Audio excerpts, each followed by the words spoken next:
समांतर श्रेणी प्रश्नावली 3 के और कुछ प्रश्न हम हल करके देखते हैं। ये चौथा प्रश्न है।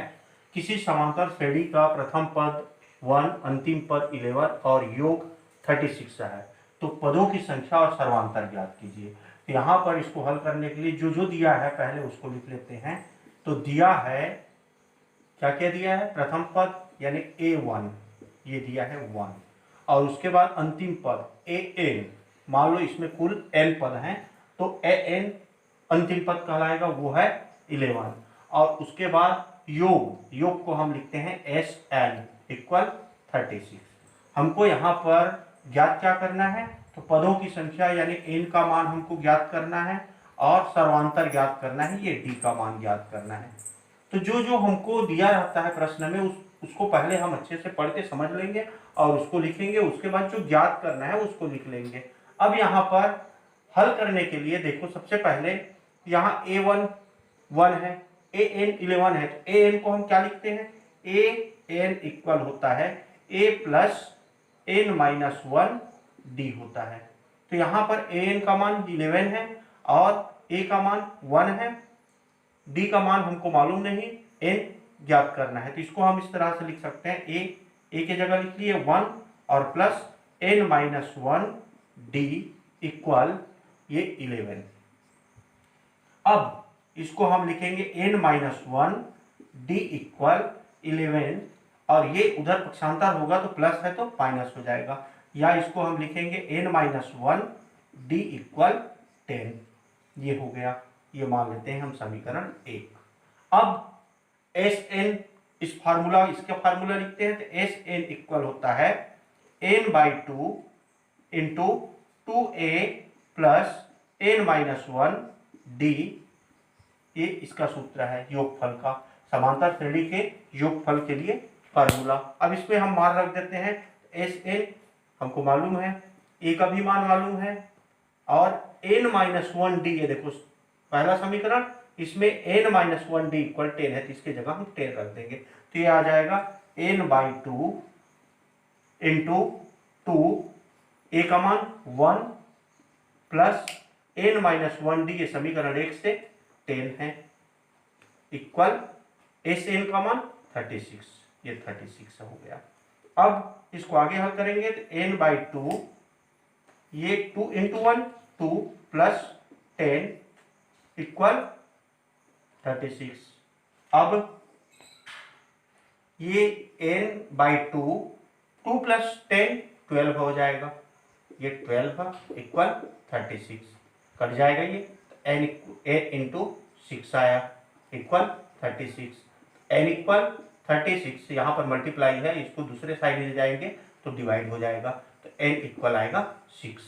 और हमको ज्ञात करना था n का मान, ये मिल गया n का मान। अब इस मान को समीकरण 1 में रख देते हैं। समीकरण 1 में n इक्वल 6 रखने पर तो हमको d का मान मिल जाएगा। n इक्वल 6 माइनस 1, यहाँ पर देखो n माइनस 1, तो 6 माइनस 1, और ये d इक्वल 10, तो 6 माइनस 1 5, d इक्वल 10। अब d इक्वल 10/5, तो d इक्वल आएगा 2।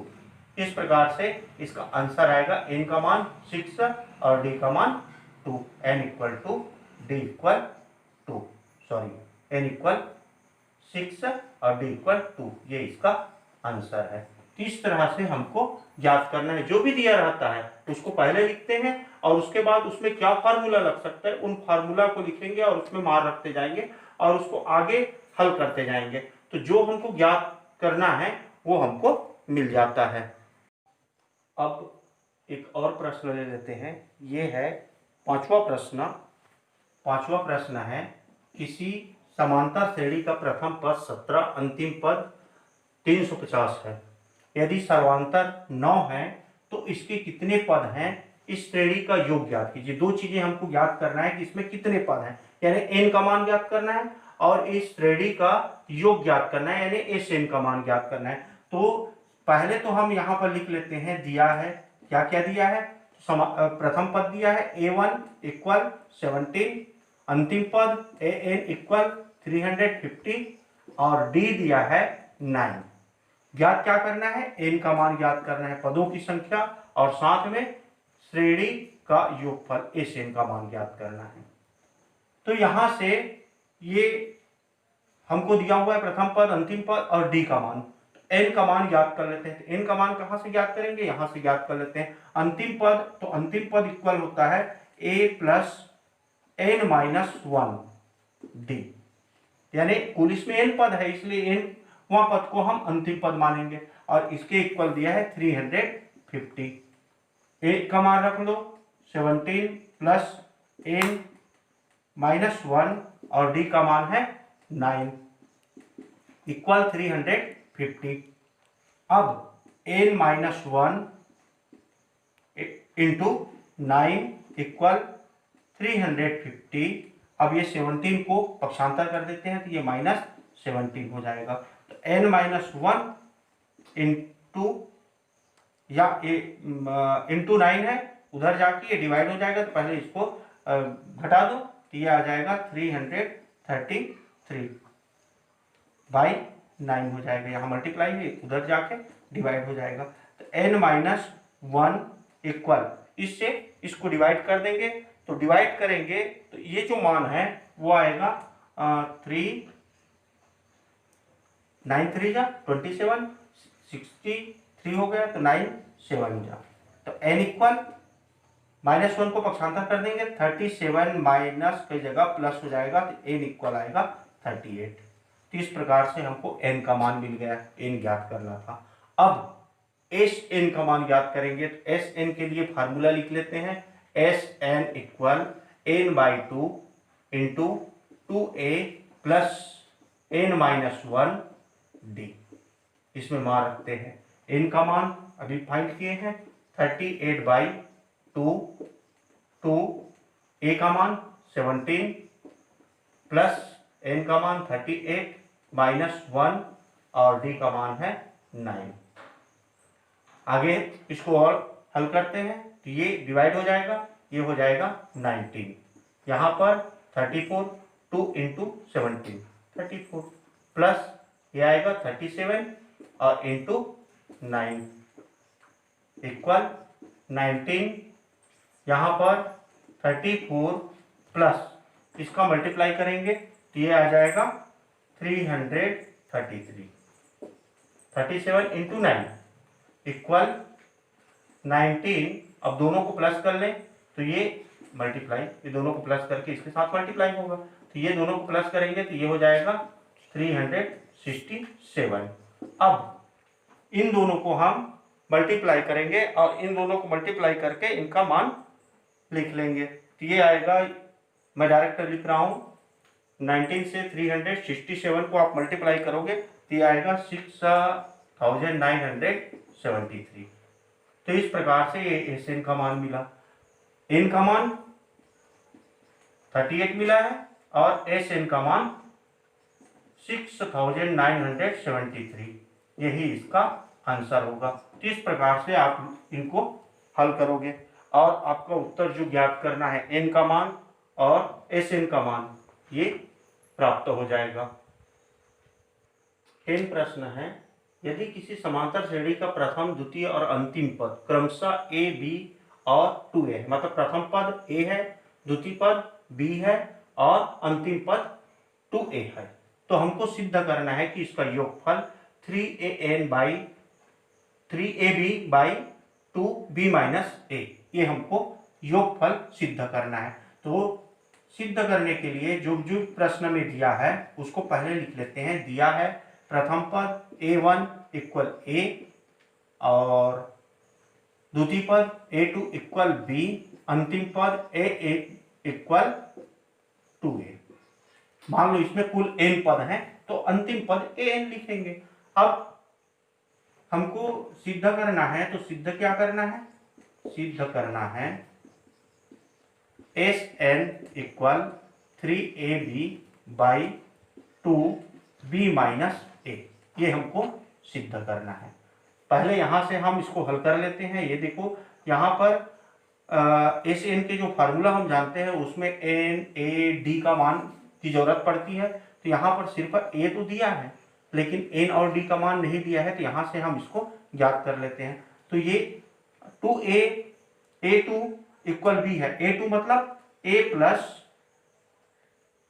d, 2 के लिए n-1 यानी 2-1 हो जाएगा, तो 1 आएगा। d ये है b, और a का मान रख दें, a1 का मान a है, तो a इसको डायरेक्ट रख दिए, तो d इक्वल क्या हो जाएगा, b माइनस a, ये d का मान मिल गया।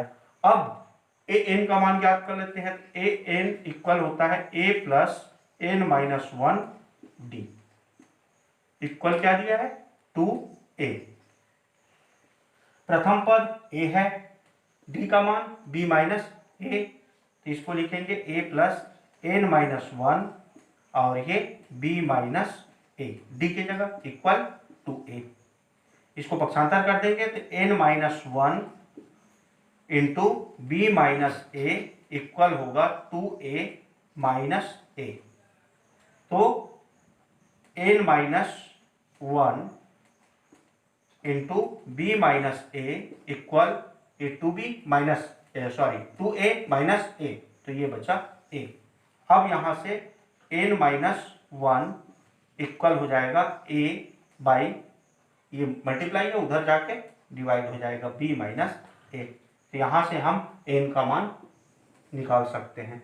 n इक्वल क्या हो जाएगा, a by b minus a, और ये -1 को पक्षांतर कर देते हैं तो +1 हो जाएगा। तो इस प्रकार से n इक्वल, ये दोनों को जोड़ देंगे तो ये आएगा एलसीएम b माइनस a, और ये इससे इसको डिवाइड करेंगे, एक बार जाएगा, एक को गुणा अंश के साथ a, और ये प्लस यहाँ पर हर में कुछ भी नहीं है यानी 1 है, तो 1 से डिवाइड करेंगे तो ये आएगा, और इसका गुणा फिर अंश के साथ कर देंगे तो ये b माइनस a होगा। तो इस प्रकार से n इक्वल ये b a और माइनस a 0 हो जाएगा, बचेगा b by b minus a। तो हमको n का मान मिल गया, हमारे पास a का मान है, n का मान है और b का मान है। इन तीनों मानों को अब योगफल वाले फार्मूला में रखेंगे, तो इसका फार्मूला है S n equal n by 2 into 2a plus n-1 d, इस पर मान रख देते हैं। तो n बाई 2, n का मान ये b by b minus a, और ये बाई 2 इंटू 2a का मान प्रथम पद a ही है, और प्लस n का मान ये b by b minus a -1, और d का मान है b minus a, b minus a। आगे इसको हल करेंगे तो देखो, जब डबल हल रहता है दोनों हरों का गुणा हो जाता है, तो ये b by 2 b minus a हो जाएगा। अब यहाँ पर ये 2a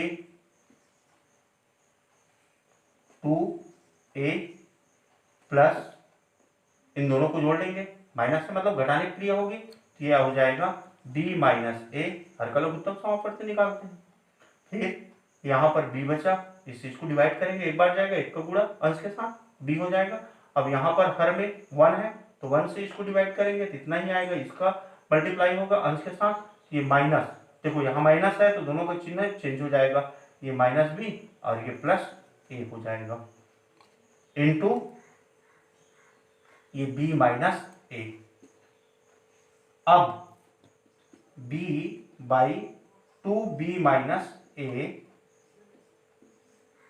यहां पर देखो b माइनस a और b माइनस a, अंश और हर दोनों में है, दोनों कैंसल हो जाएगा, यहाँ b माइनस b, तो ये 0 हो जाएगा, बचेगा क्या यहाँ a, तो ये 2a प्लस a बचा। तो इस प्रकार से ये क्या हो जाएगा, 2a प्लस a 3a, अब 3a इसके साथ मल्टीप्लाई हो जाएगा, तो ये आएगा 3ab by 2b minus a, ये एस एन का मान, और यही हमको सिद्ध करना था, S n equal 3ab by 2b minus a, यही सिद्ध करना था या सिद्ध हुआ।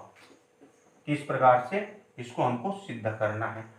आपको प्रश्न को इस कथन के रूप में जब भी दिया रहता है, प्रश्न को अच्छे से पढ़ लो, समझ लो, जो जो दिया है उसको लिख लो, क्या ज्ञात करना है उसको लिख लो, फिर जो आप फार्मूला जानते हो, मेथड जानते हो, उनका यूज करके इसको हल करते चले जाओ।